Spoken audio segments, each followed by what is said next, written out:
बोलो सदगुरुदेव की जय। बोलो सब संतन की जय। बोलो सब संगत की जय। सज्जनों, अध्यात्म स्वरूप चैनल के माध्यम से जितने भी श्रोता लगातार सत्संग का आनंद ले रहे हैं उन सभी को मेरी तरफ से कोट कोट नमन करते हुए आज का सत्संग प्रारंभ करता हूं। और जिस श्रोता का प्रश्न आया है उसका मैं जवाब देने का प्रयास करूंगा, कोशिश करूंगा कि समस्या का समाधान हो। तो सज्जन है जिनका प्रश्न है कि मैं जेई मेंस की तैयारी कर रहा हूं, 2 बार एग्जाम में फेल हो गया। मैं बहुत धर्म कर्म नियमित रूप से करता हूं, मंदिर रोज जाता हूं पर कोई सफलता नहीं मिलती, मार्गदर्शन करें। तो सज्जन का प्रश्न आया है, ये जेई मेंस की तैयारी कर रहे हैं, यानी बीटेक करना चाहते हैं, इंजीनियर बनना चाहते हैं और उनका कहना है कि ये नियमित रूप से धर्म कर्म करते हैं, मंदिर भी रोज जाते हैं और बहुत प्रयास करते हैं, सफलता नहीं मिलती।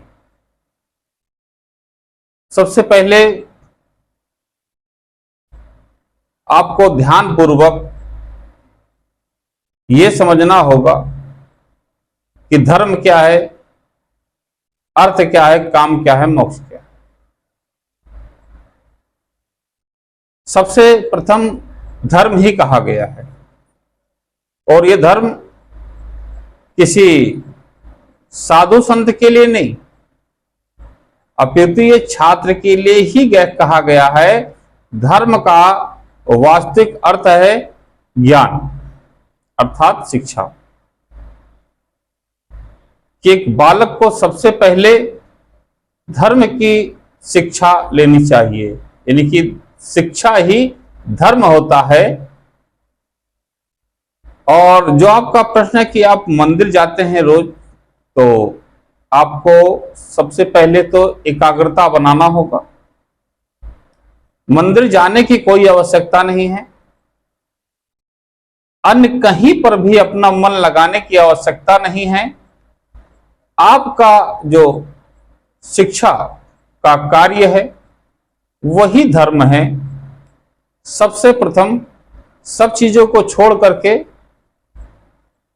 शिक्षा पर ध्यान दीजिए, मुख्यतः वही धर्म है। ज्ञान से बड़ा धर्म कोई नहीं होता, ज्ञान ही धर्म है। बाकी जितनी पद्धति है वो सिर्फ मात्र शुभ कर्म है, धर्म नहीं है। ज्ञान ही धर्म का मूल है। और आप इसमें बता रहे हैं कि जेई मेंस की तैयारी कर रहा हूं, 2 बार मैं एग्जाम दे चुका हूं, फेल भी हो गया हूं। इसके पीछे कई कारण हो सकते हैं। मुख्यतः एक कारण इसमें यह भी हो सकता है कि आपने तैयारी 12th के बाद की हो, या आपकी जो शुरुआती शिक्षा रही है वो यूपी बोर्ड से रही हो, ये भी कारण हो सकता है। आप लगातार पढ़ाई पर ध्यान देते हैं, जिस प्रकार से आपका प्रश्न है, लगता है कि आप पढ़ते जरूर हैं पर आपका सार्थक प्रयास जो है सार्थक नहीं हो रहा है। उसके पीछे मुख्य वजह यूपी बोर्ड की शिक्षा भी हो सकती है। यदि आपने यूपी बोर्ड से शिक्षा लिया है,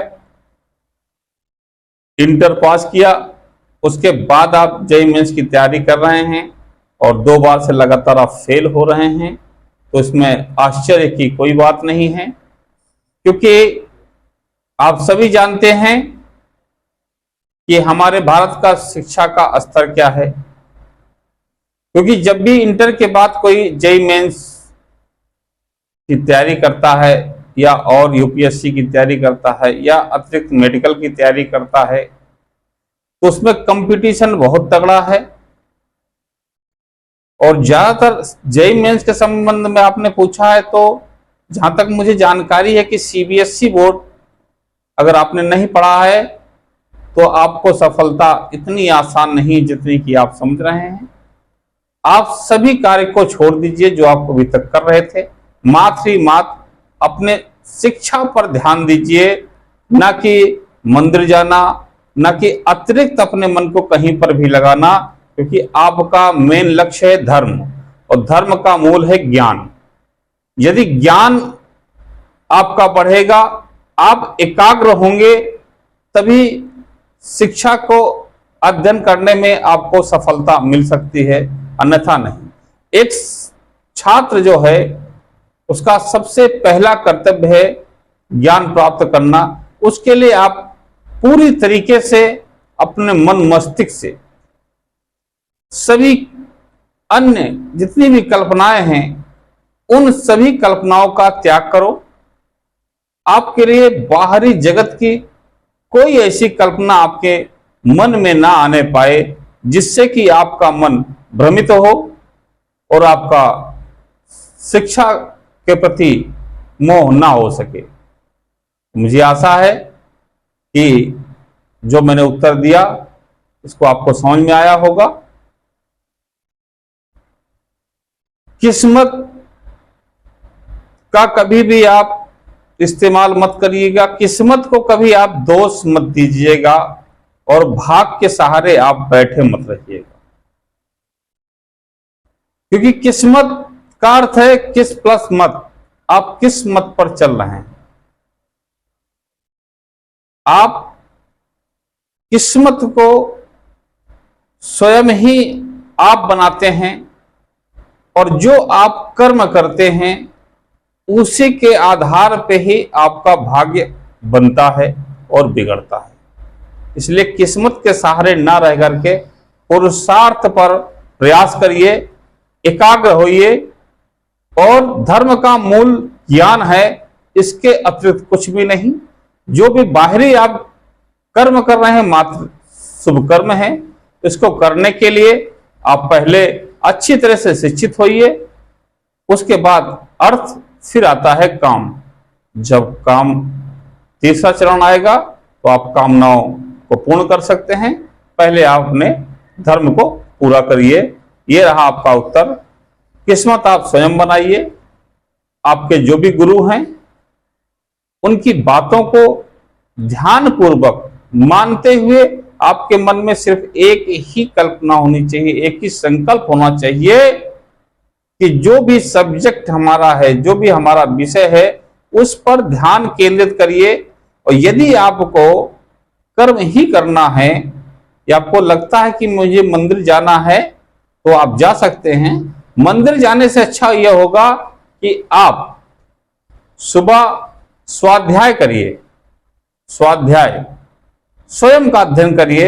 10 मिनट, 15 मिनट, आधा घंटा, जितना आपके पास समय हो उसके अनुसार से करिए, और प्रकृति से जुड़े रहिए। सुबह आप मिट्टी में नंगे पांव घूम सकते हैं। सुबह यदि आपके पास समय मिलता है तो सूर्य की ऊर्जा ले सकते हैं।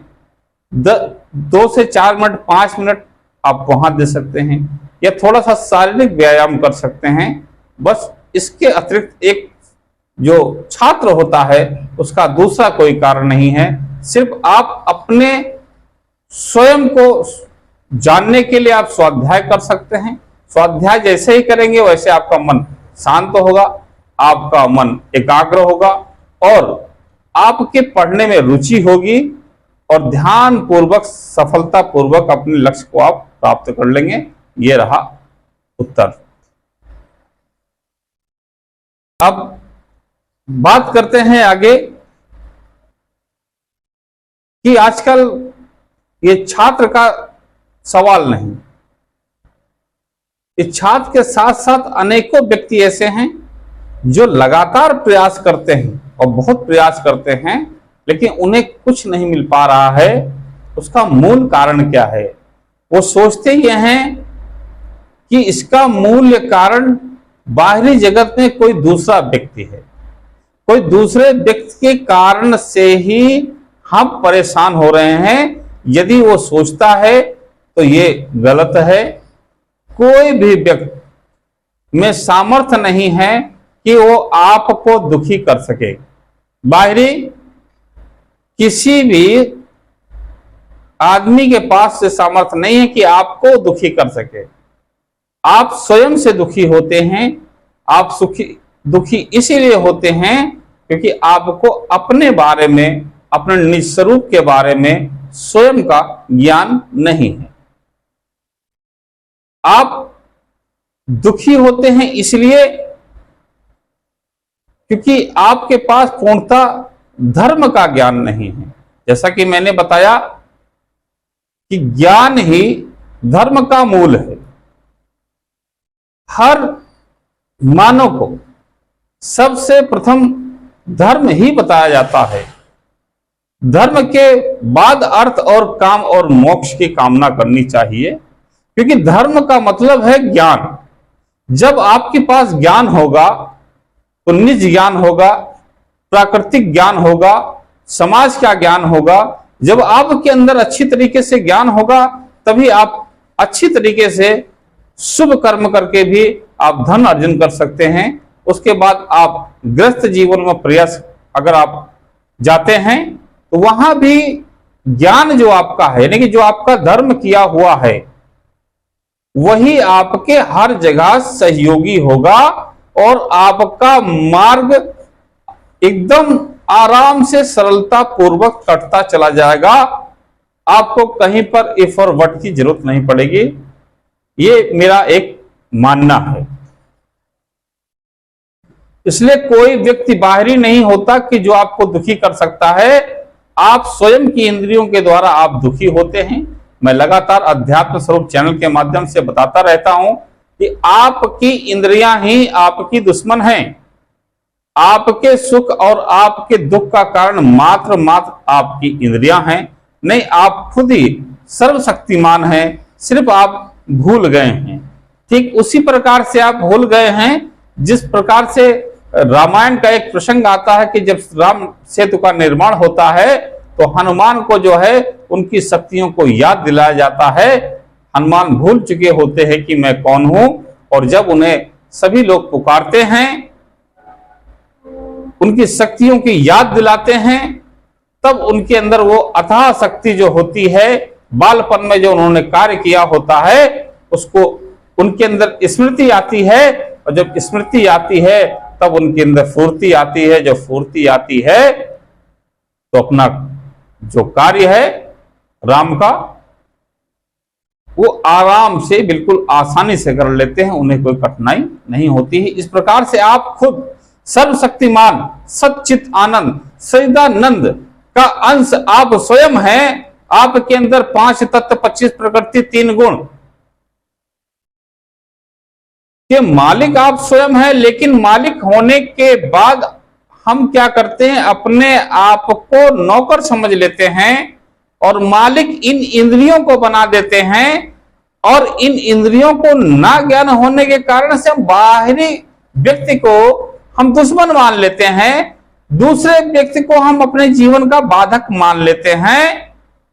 यही हमारी एक मूर्खता की निशानी होती है कि हम बाहर ढूंढते हैं कि सुख बाहर है। क्यों सर?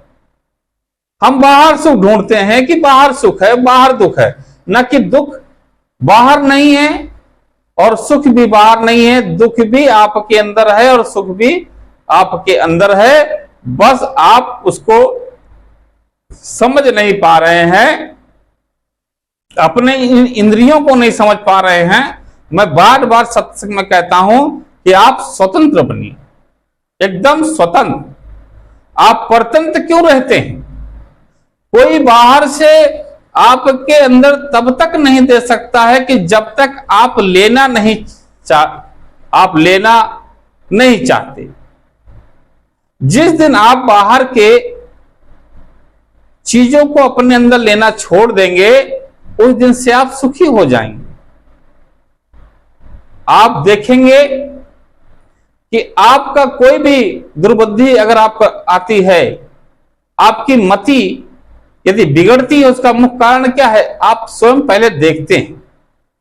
जिस दृश्य को आप देखते हैं, जैसे मानिए आपने एक फिल्म देखी या उसमें कोई एक काम वासना वाली चीज आपने देखी, जैसे ही आपने देखी तो आपके आंखों के माध्यम से वो आपके अंदर आई, और जैसे ही आंखों के माध्यम से वो अंदर आती है, वही दृश्य आपकी दृष्टि में बैठ जाता है और आप स्वयं ही कर्ता बन जाते हैं।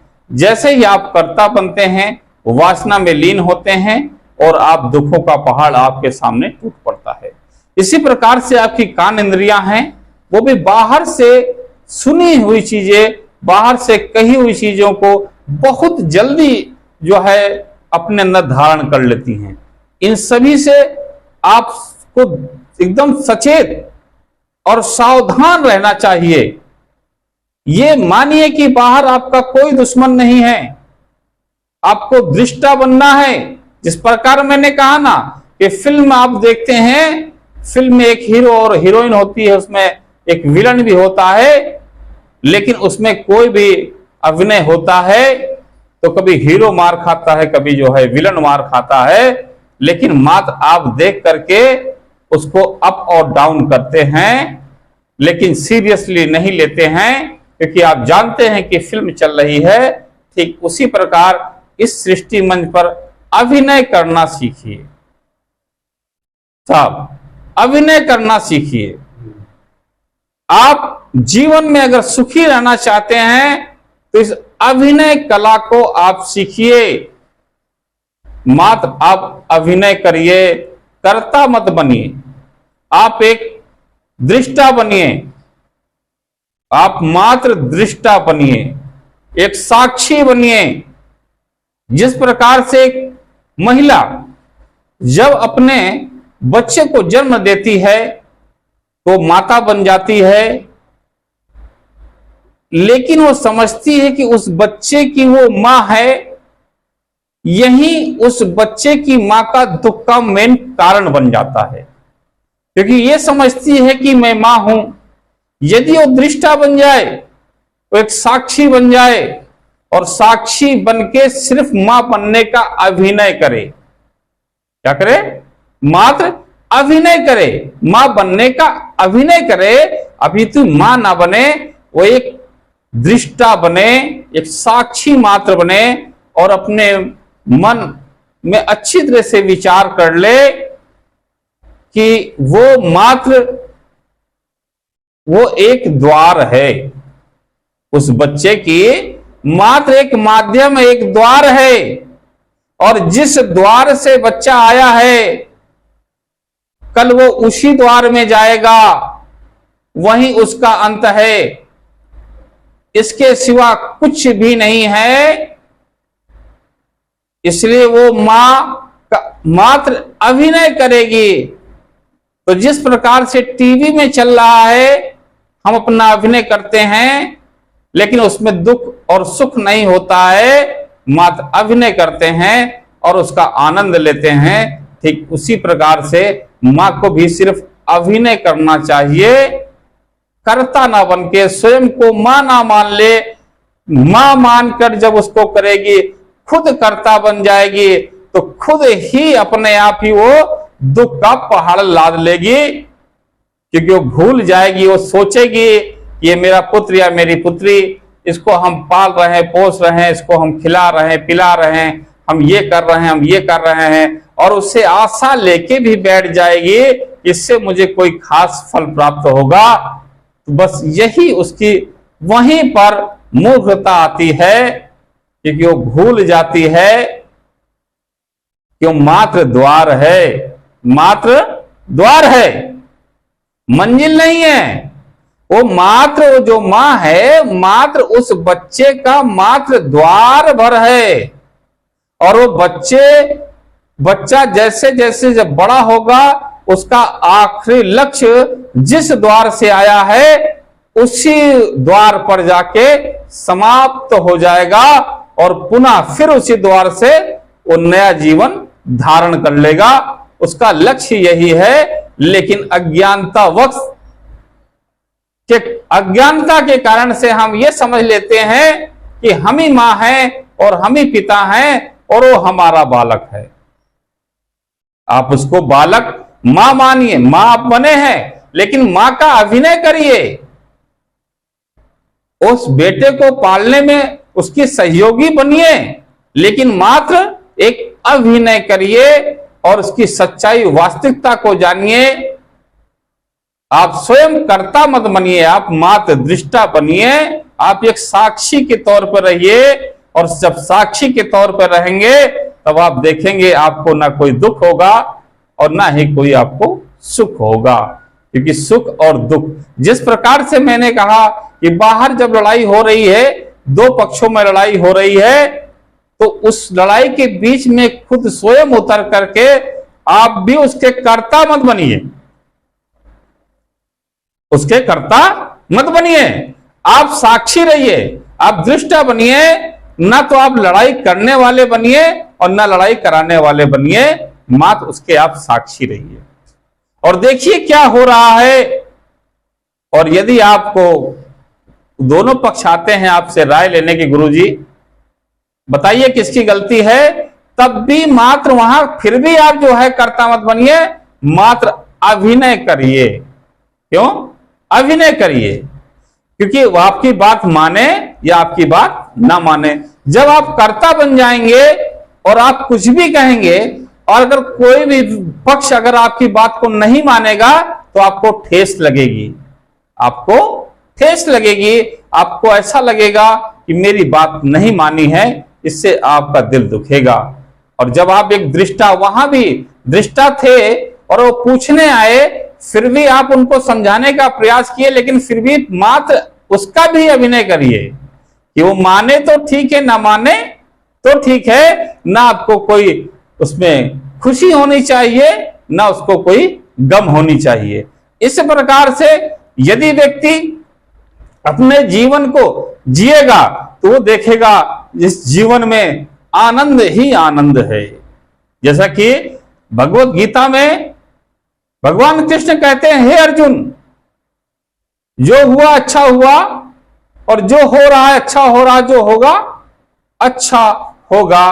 उन्होंने तो कभी कहा ही नहीं कि बुरा होगा। ये बुरा तो हम लोग स्वयं ही अपने अंदर धारण कर लेते हैं कि मेरा बुरा। आपका कौन बुरा कर सकता है? किसमें इतना सामर्थ्य है? आप खुद ही सतचित आनंद, उस परमात्मा, उस सत्पुरुष, उस मतलब जिसकी कल्पना नहीं की जा सकती, जो अकल्पनीय है, उस सत्ता के अंश हैं। साहब कहते हैं कि जीवरा अंश, क्या कहते हैं साहब, क्या कहते हैं? जीवरा अंश, क्या कहते हैं?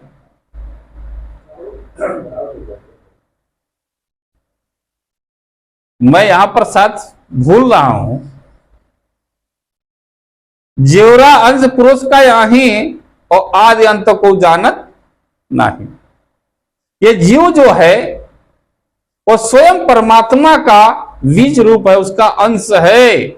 और जब इसमें अंश है तो वही जीवात्मा ही परमात्मा है। बार बार आपको बताता हूं, लेकिन आप सभी के उसको स्मरण नहीं रहता है, क्योंकि इसके अंदर में जो है ना, काम, क्रोध, लोभ, मोह, अहंकार रूपी इतने दुर्गुण हैं, और आपके चित्त के अंदर इतने सारे संस्कार हो गए हैं कि आपको कोई भी बताई हुई चीज याद नहीं रहती, आपकी स्मृति में नहीं रहती है।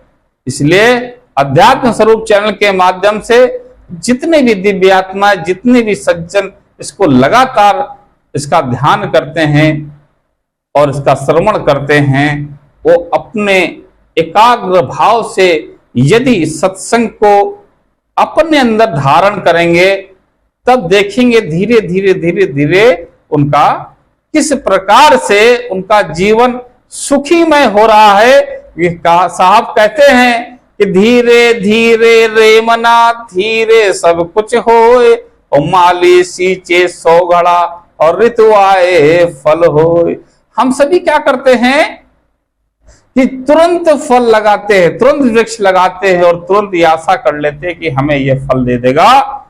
यदि माली यही सोच ले, एक किसान यही सोच ले कि हम इसको पानी क्यों दे, हम इसको पानी तो दे रहे हैं लेकिन ये फल नहीं दे रहा है।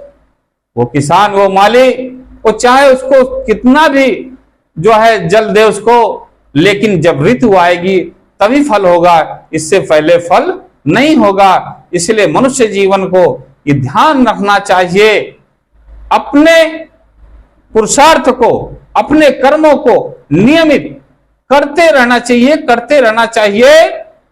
जब समय आएगा तब उसका फल मिलेगा।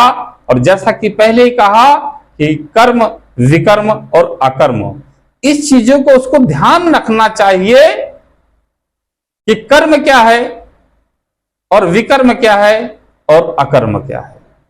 यदि आपने कल्पना कर लिया तो कल्पना के प्रतिफल जो आपको मिलेगा वो उतना फलदायी नहीं होगा जितना कि अकर्म होगा। कल्पना रहित आपको कर्म करना चाहिए। आप उस वृक्ष को पानी दे रहे हैं और लगातार ये सोचिए कि मुझे मेरा कार्य सिर्फ पानी देना, बाकी फल जब समय होगा तो स्वयं आएगा। आएगा नहीं आएगा इसकी हमें कल्पना नहीं करनी है, हमें करना है, हमें तो अपना कार्य करना है। बस यदि कामना रहित होकर के काम करेगा तो उसका फल अच्छा ही मिलेगा, लेकिन कामना युक्त होकर करेगा तो लास्ट में परिणाम उसका उतना अच्छा नहीं आएगा।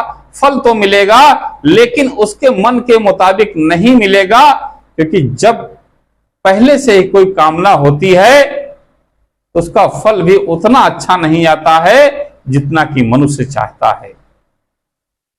इसलिए ध्यान रखना चाहिए कि सत्संग आपके जीवन का एक मुख्य हिस्सा है।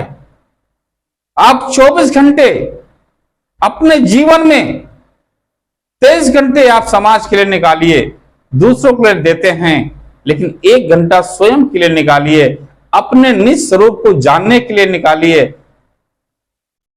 अपने स्वयं को अध्ययन करिए, स्वयं को जानिए, मैं कौन हूं, मेरा क्या कार्य है, मेरी इंद्रियों को जांचिए। आप एक दृष्टा बनिए। आप दिन में जब भी आप काम करते हैं मात्र आप अभिनय करिए। ये सृष्टि पूरी रंगमंच है, उस पर सब हम अभिनय कर रहे हैं, लेकिन अभिनय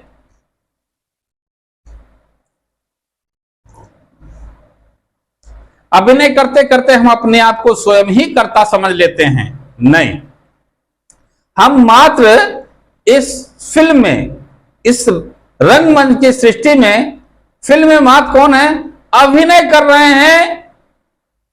और जब तक अभिनय कर रहे हैं तो ये ध्यान रहिए कि हम कौन है। स्वयं को भी ध्यान रखिए कि हम मात्र दृष्टा बने, एक साक्षी बने उस अभिनय का। सुबह से लेकर शाम तक अगर आप जो भी कुछ कर रहे होंगे और अगर आप मात्र साक्षी बन के काम करेंगे, मात्र दृष्टा बन के काम करेंगे, तो आप देखेंगे आपको ना ही कोई थकावट होगी, ना ही कोई आपको भय लगेगा, ना कोई आपको शोक होगा, ना किसी चीज का चिंता होगी, ना कभी आपको लाभ समझ में आएगा और ना ही आपकी हानि होगी। जब आप दुकान पर बैठते हैं तो आप दुकान पर बैठ रहे हैं, मालिक नहीं, स्वयं किसी के लिए आप काम कर रहे हैं। उसका अभिनय करिए। ये मत सोचिए कि मैं काम कर रहा हूं, ना, मेरे द्वारा, इस शरीर के द्वारा काम किया जा रहा है और मैं इसका साक्षी हूं, मैं इसका साक्षी हूं। इसमें फायदा होता है या नुकसान वो मालिक जाने जिसकी दुकान है। क्यों साहब? वो मालिक जाने इसकी दुकान है, मुझे क्या है, मैं तो काम कर रहा हूं, मेरा काम करना है। और मेरा काम नहीं, मेरे शरीर का काम है काम करना, इन इंद्रियों का काम है काम करना, मेरा काम है मात्र दृष्टा बनना, मतलब साक्षी रहना उस चीज का। और जब ऐसे धीरे धीरे आप अभ्यास करेंगे तो आप देखेंगे आपका भय भी धीरे धीरे दूर होता जाएगा और आपके अंदर जितने दुर्गुण हैं वो भी धीरे धीरे खत्म होते रहेंगे। सन्यासी बनने के लिए घर छोड़कर जाना वो एक, मेरे ख्याल से, मूर्खता से बड़ा कुछ नहीं है। अगर आप ग्रस्त हैं, आप अपने ग्रस्त जीवन में हैं, तो वहां से ही आप सन्यास के लिए आप तैयारी कर लीजिए। घर छोड़कर जाने से आपको निराशा ही हाथ लगेगी, क्योंकि सन्यास यदि आपने एक बार घर छोड़ दिया, आपने एक बार गेरुआ वस्त्र धारण कर लिया और आपने अगर घर छोड़ करके आप निकल गए सन्यासी बनने, तो हो सकता है कि आपको बहुत बड़ा पछतावा हो जाएगा। इसलिए घर छोड़ के निकलने से पहले अपनी जिम्मेदारियों को समझिए कि आप एक गृहस्थ में हैं तो आपकी पत्नी भी है, आपका पुत्र भी है, आपकी पुत्री भी है, उसका भी मुझे जीवन यापन करना है। तो हमें सन्यासी भी रहना है, जीवन यापन भी करना है और कराना है। उसके लिए मात्र जिस प्रकार से बताया, आप स्वयं कर्ता न बन के मात्र अभिनय करिए। आप पिता का अभिनय करिए, पिता मत हो जाइए। आप माँ का अभिनय करिए, माँ मत हो जाइए। आप भाई का अभिनय करिए, भाई मत हो जाइए। आप दुकान के मालिक मत बनिए, आप उसके नौकर बनिए और मात्र अभिनय करिए। संसार चल रहा है, वो चलता ही रहेगा। आप मात्र अभिनय करते हैं, लेकिन जब आप अपने अंदर कर्ता का भाव लाते हैं तो आप उसी समान होते हैं। जिस प्रकार एक नदी के किनारे एक सज्जन बैठे, ब्रह्म मुहूर्त में सुबह 5 बजे गए, सुबह 4:30 बजे ही वो पहुंच गए और वहां दिन भर नदी के किनारे बैठे रहे।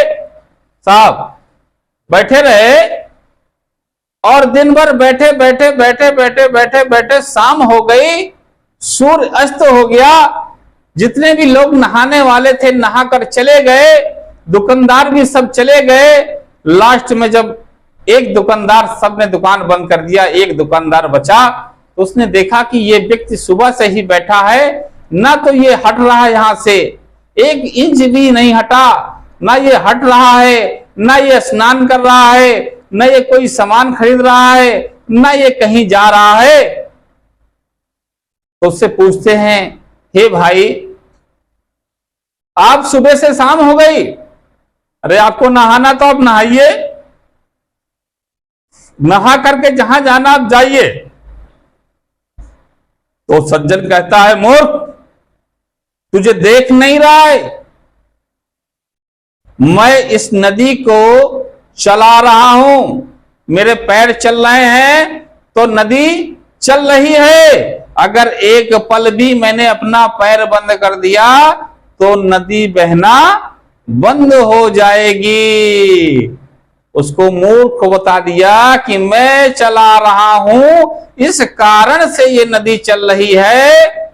बस ठीक उसी प्रकार से हम सभी हैं, हम सभी सोचते हैं ये जीवन रूपी गाड़ी हम चला रहे हैं, यदि हम नहीं होंगे तो ये नहीं चलेगी। यही हमारी भूल है। हम हैं तब भी चल रही है, हम नहीं थे तब भी चल रही थी, हम नहीं होंगे तब भी चलेगी।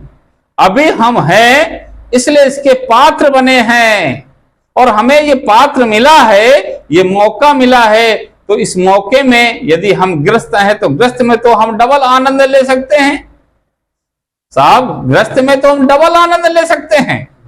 ग्रस्त में रह के ही हम अच्छी तरह से जीवन जी सकते हैं और अच्छी तरह से ही ज्ञान ले सकते हैं। क्योंकि यदि हमने घर छोड़ के, गृहस्थ आश्रम को छोड़ के हमने जंगल का रूप धारण कर लिया, तो वहां पर हमें जो यहाँ छोटी छोटी खटपट होती है और छोटी छोटी चीजें जिससे हमें ज्ञान मिलता है, उससे हम विमुख हो जाएंगे, वो ज्ञान हम नहीं ले सकेंगे। इसलिए ग्रस्त में रहिए, पर आप मात्र एक दृष्टा बनिए, मात्र एक साक्षी बनिए और साक्षी बन के काम करिए। फिर देखिए कि आपके दुख का जो है, दुख और सुख जो है, किस प्रकार से उसका आप निर्णय करते हैं, किस प्रकार से उसको जज करते हैं, और आपके जीवन में सिर्फ मंगलमय होगा। आपके जीवन में कहीं पर कोई उदासी नहीं होगी, आपके अंदर ना खुशी होगी और ना ही किसी का दुख होगा। जब आप पकड़ के बैठ जाते हैं, जिस चीज को आप पकड़ के बैठ जाते हैं, तभी वो दुख का कारण बन जाता है। आप पकड़ कर मत बैठिए, आप बंधन मुक्त होइए, पहले स्वतंत्र होइए। ये दुनिया भर के जितने मेले चल रहे हैं धार्मिक, आजकल धार्मिक तो ये हो गया कि धार्मिक का मतलब ये होता है कि कोई टीका लगा लिया, किसी ने वस्त्र पहन लिया, कोई मंदिर में चला गया, कोई विशेष गुरु कर लिया तो धार्मिक हो गया। नहीं, अगर आपको सन्यासी होना है तो आपको स्वतंत्र होना होगा, और जब आपको स्वतंत्र होना होगा तो फिर आपके अंदर ये ध्यान रहे कि किसी भी प्रकार से जो है आपके जीवन में परतंत्रता ना आ जाए। क्योंकि आप गुरु धारण करते हैं तो गुरु धारण करने का मतलब है कि किसी संप्रदाय, कोई पंथ के आप गुलाम बन जाएंगे, फिर वो जो कहेगा आप वही करेंगे। नहीं, सन्यासी का मतलब पूर्णतः स्वतंत्र, पूर्णतः ही स्वतंत्र। आपने गुरु किया, आप गुरु करिए, उससे शिक्षा भी लीजिए, उससे जो भी दीक्षा भी लीजिए, लेकिन स्वयं से निर्णय करिए कि क्या सही है क्या गलत है। कहीं ऐसा तो नहीं है कि एक आश्रम छोड़ के आ रहा हूं, दूसरे आश्रम में बन रहा हूं, कहीं एक जगह से स्वतंत्र होके आ रहा हूं, कहीं और बन तो नहीं रहा हूं। सन्यासी का मतलब है स्वतंत्र होना, एकदम स्वतंत्र होना। सन्यासी के लिए कोई पंथ नहीं होता, सन्यासी के लिए कोई धर्म नहीं होता, सन्यासी के लिए किसी प्रकार की जाति व्यवस्था नहीं होती, ना तो किसी प्रकार की मान्यता होती है उसके लिए, न किसी प्रकार उसके जीवन में जो है व्यवस्था होती है। एक सन्यासी स्वयं ही अपनी व्यवस्था करता है और स्वयं ही अपनी मान्यताओं में चलता है। आप किसी भी तरीके से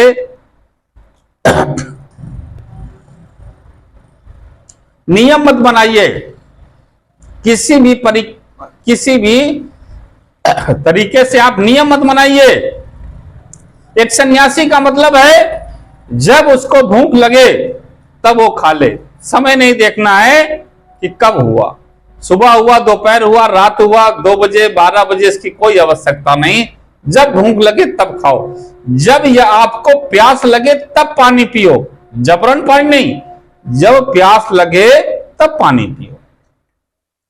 लेकिन जब भी आप बाहर कोई भी कार्य कर रहे हैं, समाज में आप निकल रहे हैं, उठ रहे हैं, बैठ रहे हैं, तो आप कर्ता नहीं बनेंगे, आप मात्र दृष्टा बनेंगे, मात्र आप साक्षी बनेंगे। ये इंद्रियां काम करेंगी, इंद्रियां ही सुख भोगेंगी, इंद्रियां ही दुख भोगेंगी। ना आप ये व्यवहारिक भौतिक सुख आपका अपना सुख है, ना भौतिक दुख आपका अपना दुख है। आपका तो आत्मिक सुख होना चाहिए, और आत्मिक सुख आपको तभी आएगा जब आप स्वयं सज्जन हैं और सज्जन की संगत करेंगे और स्वयं में स्वाध्याय करते रहेंगे, स्वयं का सुमरण करते रहेंगे। और सुमरत और सुरति का अगर आपको ज्ञान हो जाएगा तो आपके अंदर आत्मिक सुख आपको मिलेगा। आपको बाहरी जगत में सुख नहीं ढूंढना है, बाहरी जगत में मात्र आपको अभिनय करना है, मात्र अभिनय करना है, और उस अभिनय का आपको आनंद लेना है। ना वहां पर होने वाली घटनाएं उस टीवी के तरीके हैं कि जब एक हीरो मार खाता है विलन के द्वारा तो हमें दुख होता है, लेकिन हम जानते भी हैं कि यह फिल्म है, ये तो थोड़ी देर के लिए है, लेकिन थोड़ी उसके अंदर मत घुस जाइए कि हीरो स्वयं मत बन जाइए कि ऐसा लगे कि मैं स्वयं ही हीरो हूं और कोई विलन हमको मार रहा है। यदि आप उसके अंदर ये विचार कर लेंगे, आप कर्ता बन जाएंगे, तब आपको बीपी, शुगर, ब्लड प्रेशर, दुनिया भर की आपके शारीरिक बीमारियां जो होती हैं वो कर लेगी। मात्र उसको देखिए, फिल्म है, ये फिल्म है, ये केवल भौतिक आनंद दे रही है। इन इंद्रियों का सुख है, मेरा सुख नहीं है, इन इंद्रियों का सुख है। आप दृष्टा बन के देखिए, साक्षी बन के, ये इंद्रियां हमारी क्या क्या पसंद कर रही हैं। इस इंद्रियों को किस प्रकार की चीजें अच्छी लग रही हैं और क्या चीजें बुरी लग रही हैं। जब आप इनको देखेंगे तब आप भौतिक में भी आपको आनंद मिलेगा कि किस प्रकार से ये मूर्ख हैं, बाहरी व्यक्ति नहीं, आपकी इंद्रियां ही किस प्रकार से मूर्ख हैं। ये आपस में ही लड़ रही हैं। कान आंख से लड़ रहा है, आंख नाक से लड़ रहा है, नाक जीभ से लड़ रहा है, जीभ त्वचा से लड़ रहा है। आप देखेंगे आपके अंदर झगड़ा किस प्रकार से हो रहा है, तब आप सही से न्याय कर सकेंगे और देखेंगे तो आपको भौतिक में भी उतना ही आनंद आएगा जितना कि आपके आत्मिक सुख में आता है। जब आप इस प्रकार से आप अभिनय करेंगे बाहरी जगत में, भौतिक में, तो भौतिक सुख भी मिलेगा। और जब आत्मिक सुख से आप सत्संग करेंगे तो आप सत्संग तो आपका आत्म स्वरूप है ना, सत्संग ही तो आपका भोजन है, सत्य का संग ही तो आपको करना है, तो आपको आत्मिक सुख मिलेगा। इस प्रकार से सज्जन अगर लगातार प्रयास करेगा तो आप देखते जाएंगे कि आप धीरे धीरे आपके अंदर गुणों का विकास होता जाएगा और आपका चरित्रवान कैसे बनते जाएंगे। लेकिन आप ध्यान रखिए, सामने वाला हमारी प्रशंसा करता है या बुराई, वो हमारी नहीं कर सकता है, क्योंकि हम अभिनय करने वाले हैं और सामने वाला भी अभिनय कर रहा है।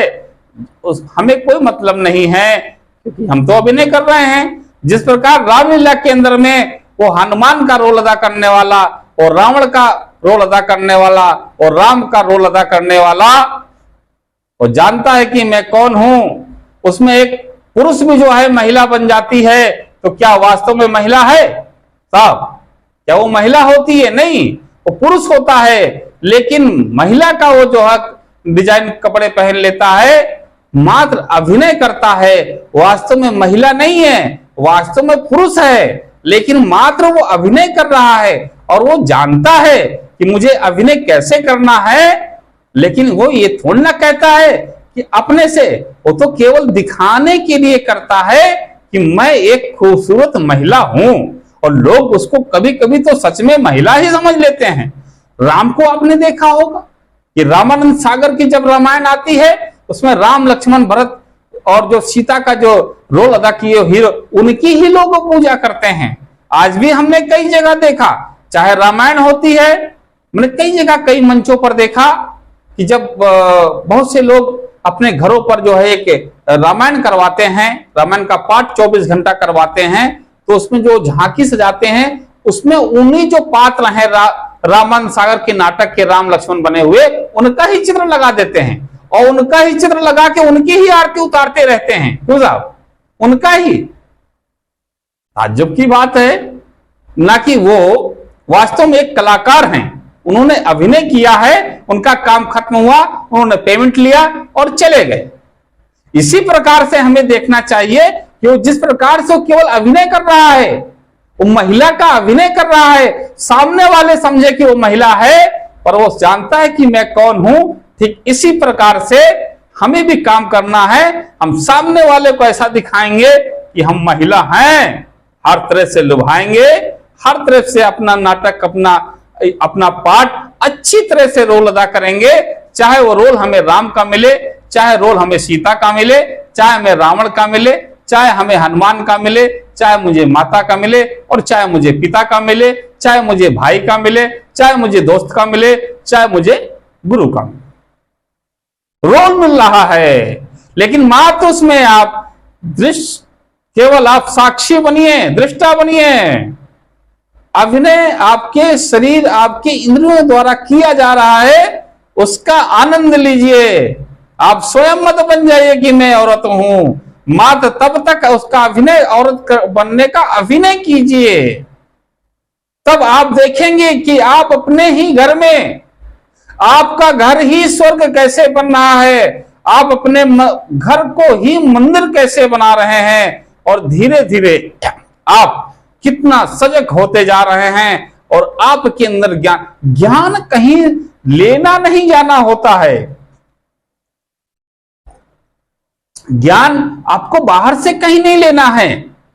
जिस वक्त आप जान जाएंगे कि मैं कौन हूं, जिस वक्त मास्टर साहब, जिस वक्त आप जान जाएंगे कि मैं कौन हूं, उस वक्त ज्ञान लेना नहीं है, ज्ञान तो पहले से ही आपके अंदर इतना विद्यमान है कि आप उस ज्ञान को ही पूरा नहीं कर सकते, दुनिया को बता नहीं सकते कि आपके अंदर कितना ज्ञान है, आपके अंदर पूर्व जन्मों के कितने संस्कार हैं, जो कि चित्त जो होता है, जो आपकी मेमोरी होता है। मैंने कहा ना, आपका स्थूल शरीर मरता है लेकिन आपका सूक्ष्म शरीर नहीं मरता है।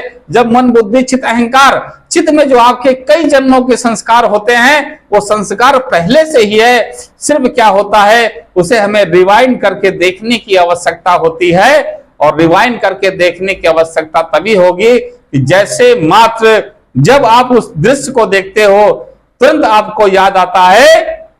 जैसे कि हम कहीं गए, हमें कोई चीज नहीं याद आ रही है, किसी आदमी को देखते हैं तो, क्यों विनोद साहब, किसी आदमी को देखते हैं ऐसा लगता है कि मैंने इसको कहीं देखा है, कहीं देखा है, कहीं देखा है, लेकिन हम कुछ कह नहीं पाते, अंदर से रहता नहीं मैंने कहीं देखा तो है। लेकिन जैसे ही एक भी पॉइंट उसके सामने आता है कि वहां भंडारा में गए थे, अरे ये तो विनोद साहब हैं, अब पूरी चीजें याद आएंगी। हाँ विनोद साहब थे, वहां खाना खाए थे, वहां भजन हुआ था, वहां ये हुआ था, याद आ गया। तो पहले से ही आपके अंदर वो संस्कार भरा हुआ है, आपके मेमोरी के अंदर पहले से ही वो दिव्य ज्ञान भरा है। सिर्फ आपको एक इशारा करना है, इशारा मिलना है। जैसे आप इशारा मिलता रहेगा वैसे ही आपका ज्ञान धीरे धीरे धीरे धीरे याद आता रहेगा।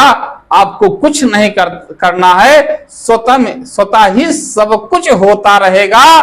वो नदी स्वयं ही चल रही है, उसको कोई चलाने वाला नहीं है। आप मूर्ख बन करके, अपने को कर्ता समझ करके, इस नदी को मैं चला रहा हूं, इस संसार को मैं चला रहा हूं, इस घर को मैं चला रहा हूं, बस यही अज्ञानता होती है। मैं किसी को नहीं चला सकता, मेरे द्वारा कोई नहीं चल सकता। मैं अपने खुद अपनी इंद्रियों को मैं नहीं चला पाता, मुझे अपनी इंद्रियों को पता नहीं है। मैं अपने ही इसी शरीर के अंदर जो हमारा साधन है, इसके अंदर हम द्वैत हैं, यही द्वैत हैं। हम बाहर द्वैत कहां ढूंढ रहे हैं, हम अद्वैत कहां हो रहे हैं, हम अपने को नहीं साध पा रहे हैं। लड़ाई हमारे निज इस साधन में, जो शरीर रूपी साधन मिला है, इस घर में लड़ाई है, उसको नहीं समझ पा रहे हैं। इसलिए सज्जनों, अध्यात्म स्वरूप चैनल के माध्यम से जितने भी श्रोता इसको लगातार 1 घंटा समय देते हैं, इसका श्रवण करते हैं, उन सभी दिव्यात्माओं से बार बार मैं बारंबार यही कहूंगा, निवेदन करूंगा कि आप पहले स्वयं को जानिए, दुनिया को नहीं। जिस वक्त आप स्वयं को जान जाएंगे, उस वक्त आपके पास शेष कुछ जानने को नहीं रहेगा। क्योंकि इस शरीर के अंदर में 5 तत्व, 25 प्रकृति और 3 गुण, 33 प्रकार के 33 कोटि देवी देवता आपके अंदर विद्यमान हैं। आपके अंदर ही अष्ट चक्र है, अष्टदल कमल चक्र जो है वो भी आपके अंदर में है। जितने भी सूर्य तारा, जितने भी आपके ब्रह्मांड आपको दिखाई दे रहा है, वो पूरा का पूरा ब्रह्मांड आपके अंदर में है। आपके अंदर में एक इसी शरीर के अंदर में 2 अतिरिक्त शरीर जो है शरीर है, ये आपका स्थूल शरीर है जो कि सगुण ब्रह्म है। आपका शरीर ही सगुण ब्रह्म है, और आपके अंदर जो एक सूक्ष्म शरीर है वो भी निराकार है, और जो कारण शरीर जो है शरीर है वो भी निराकार है।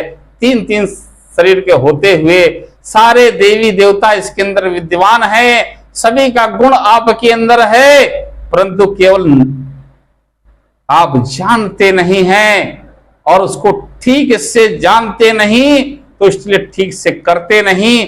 सिर्फ आप जो है दुर्मति में चलते हैं, दूसरों के कहे के अनुसार चलते हैं, दूसरों के हिसाब से खाते हैं, दूसरों के हिसाब से सोते हैं, दूसरों के हिसाब से मानते हैं। आप दूसरे कौन? आप, मैं कह रहा हूं दूसरे बाहर तो छोड़ दीजिए, कौन सा धर्म? अपनी इंद्रियों को समझिए, उसके धर्म को समझिए, उसका निस्वरूप जो है उसको समझने का प्रयास करिए। आप उससे बचिए, बाहर वालों से बाद में, अंदर वालों से पहले बचिए। जब आप सावधान हो जाएंगे तब सदगुरु कबीर साहब बार बार एक ही बात कहते हैं कि कहत कबीर सुनो भाई साधो। वो आपको किसको कह रहे हैं साधने के लिए? एक साधु तभी बनता है जो अपनी इंद्रियों को साध लेता है। कबीर साहब ने कहा, कबीर कबीर क्या करे तू आपन देख शरीर। साहब, कबीर कबीर क्या करे तू आपन देख शरीर, और 10 इंद्रियों को साध ले तो आप कबीर। क्या कबीर कबीर कह रहा है? कबीर तो तू स्वयं है। ध्यान रखिए दिव्यात्माओं, आप सभी, हम सभी कबीर हैं। बस कबीर साहब ने जैसा कहा है कि कबीर कबीर क्या करे तू आपन देख शरीर, और 10 इंद्रियों को साध ले तू आप कबीर। तो स्वयं भी सभी कबीर हैं। तो इसी प्रकार से आप करिए।